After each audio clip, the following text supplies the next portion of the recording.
Segundo a constante de Hubble, a velocidade de expansão do universo é de cerca de 72 km por segundo por megaparsec.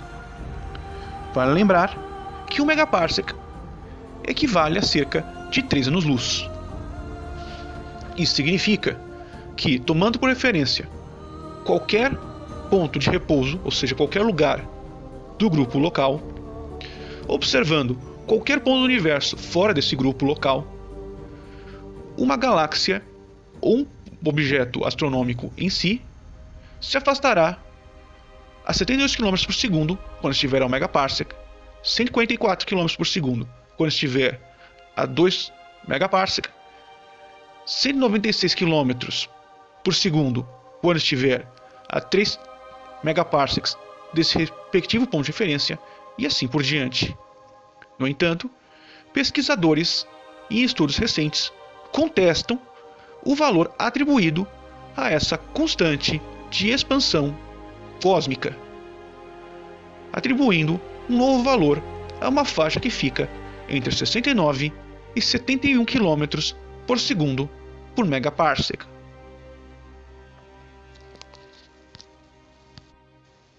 Podem se perguntar sobre a diferença. Qual a diferença? É uma pequena diferença. Pouca? Pequena? Na verdade não, galera.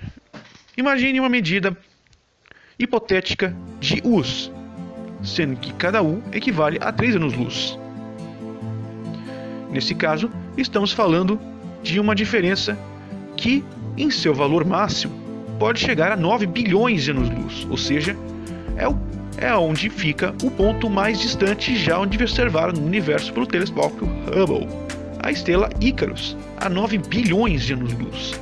Ou seja, olha o erro gigante que nós podemos cometer com esse pensamento equivocado.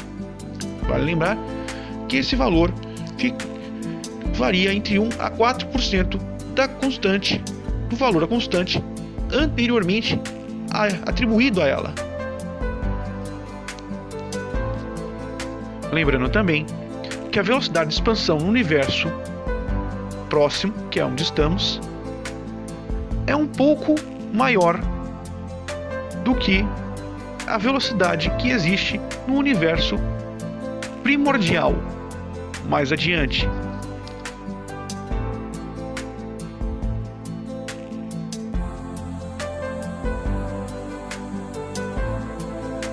Em 1880,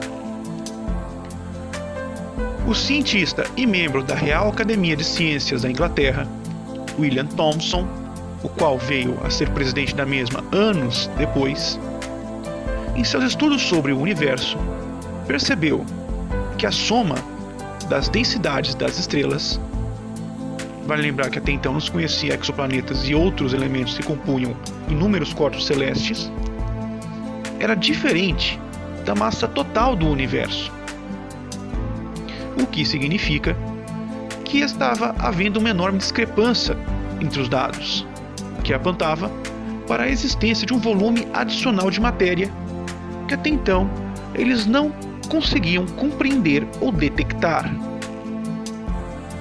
o qual chamamos de matéria escura. Vale lembrar que um dos principais elementos que corroboraram uma tese desta hipótese é uma espécie de equívoco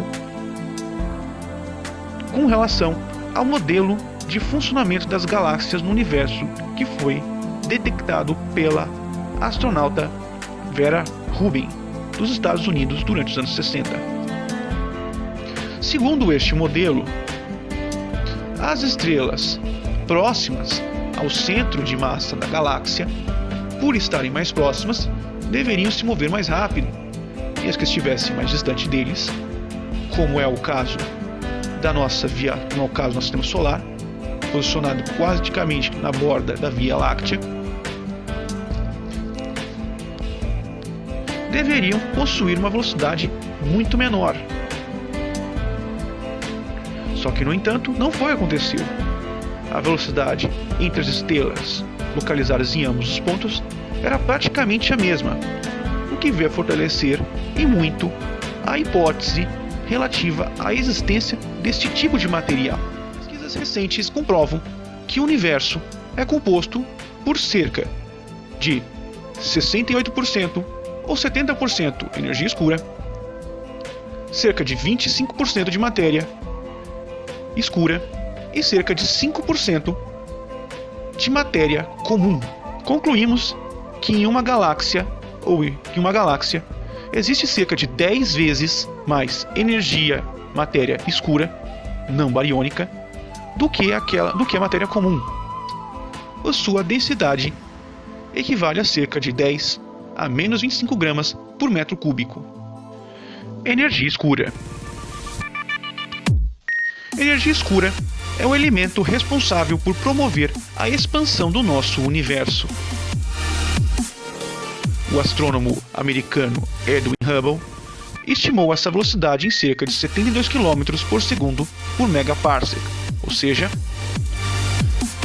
se tomarmos por base qualquer corpo celeste, qualquer ponto de repouso dentro do grupo local, todas as galáxias que estiverem fora do grupo local aumentarão a sua velocidade de expansão relativa em 72 km para cada segundo que nós continuarmos observando-as desse mesmo ponto de referência local.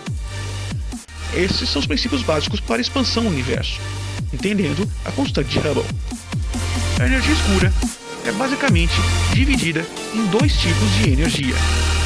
A energia escura positiva é responsável por promover a expansão do universo, e a energia escura, em oposto, é responsável por fazê-lo se contrair.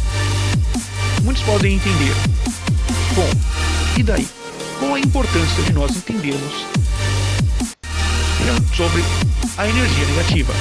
Bom, ao entendermos o mecanismo responsável pela expansão do nosso universo, nós seremos capazes de construir, ao estudarmos e entendermos melhor os fenômenos relativos à energia escura, nós podemos não apenas desenvolver naves mais rápidas de propulsão, capazes de atingir sistemas cada vez mais longínquos, como outras estrelas ou até mesmo outras galáxias, como também entendermos qual modelo de término, de fim do universo que mais se adequa à realidade do local em que nos encontramos neste mundo, quem sabe, multiversal.